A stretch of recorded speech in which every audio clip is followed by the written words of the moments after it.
square of a number ending with 5. Square of a number ending with 5.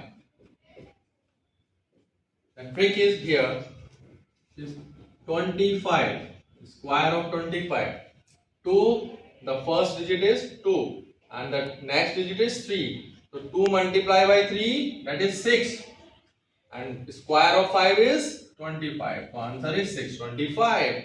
Now the same trick is applying on the next one. 35. 3. 3 ka next digit 4. 3 4 ja 12. And 5 square is 25. In the same way, you can do many more. 95 square. 9 ka next digit 10. 9 into 10, 90. 5 ka square 25.